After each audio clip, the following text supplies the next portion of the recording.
জনবল হলো আমাদের একটা মূল সমস্যা। জনবল হলো সবচেয়ে বড় সমস্যা। চারটা মূল জিনিসে এখানে সমস্যা অনেক এসেছে। আমি রিপিটেশন না করে কিছু সমাধানের ব্যাপারে আমার যে চিন্তা, এটাকে আমি আপনাদের সামনে দিব। প্রথম এসেছে বাজেটের আমাদের স্বল্পতা। দ্বিতীয় সেটা হলো আমাদের জনবলের সমস্যা। তৃতীয় সমস্যা হলো যে আমাদের আউট অফ পকেট এক্সপেন্ডিচার, যেটা বাজেটের থেকে অনেক বেশি অর্থ কিন্তু জনগণ এখানে স্বাস্থ্য খাতে খরচ করছে।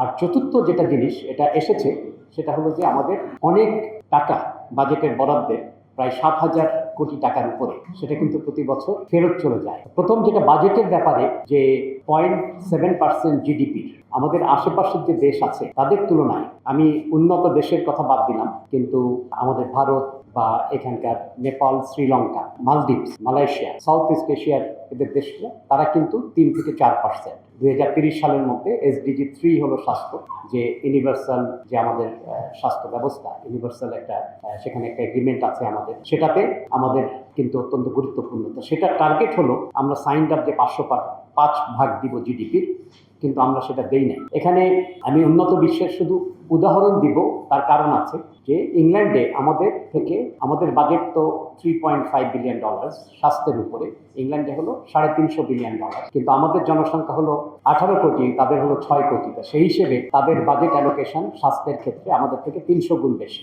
আমি ইংল্যান্ডের কথাটা এই জন্য বললাম যে আমরা ওইখানে যেতে চাচ্ছি না, কারণ আমাদের সামর্থ্যে সেটা সম্ভব না। টোটাল বাজেট প্রায় আমাদের সব যা হয় তার অর্ধেক স্বাস্থ্য সেখানে আছে, কিন্তু তাদের সুযোগ হয়েছে। এই যে সমস্যাগুলোর কথা আমরা অনেকগুলো বলেছি, সেটা কিন্তু তারা আজকে থেকে, আমি 89 সালে ইংল্যান্ডে যাই, তা গত 30 বছরের বেশি সেটা দেখেছি যে সমস্যাগুলোর কথা আজকে আমরা বলছি সেগুলো সেখানে ছিল, কিন্তু কিভাবে সেগুলো তারা সমাধান করেছে, যেহেতু তাদের অনেক বাজেট ছিল, তারা এইসব ক্ষেত্রে তারা অনেক বেশি রিসার্চ করতে পেরেছে, গবেষণা করতে পেরেছে। সেখান থেকে সেই ফলাফল আমাদের সুবিধা হবে যে আমাদেরকে ওই রিসার্চগুলো করা লাগবে না, যদি আমরা সেই সব রিসার্চের গবেষণার ফলাফল যদি আমাদের দেশে আমরা বাস্তবায়িত করতে পারি। বাট মূলত আমি ডেভেলপিং কান্ট্রিতে কিভাবে আমাদের সমস্যার সমাধান হয়েছে সেটার উপরে আমি এখানে মনোযোগ দিব।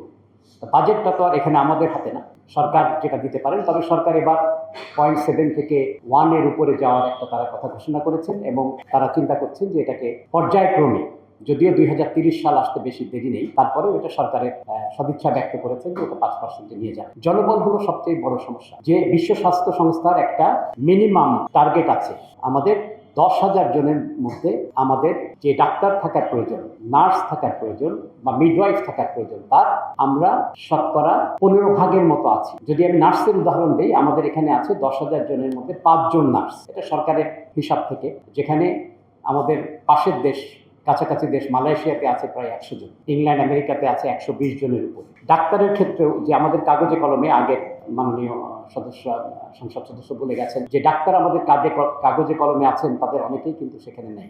এটা আমরা একটা বাস্তবতা জানি। এখানে জনসংখ্যা, কিন্তু জনবল হলো আমাদের একটা মূল সমস্যা।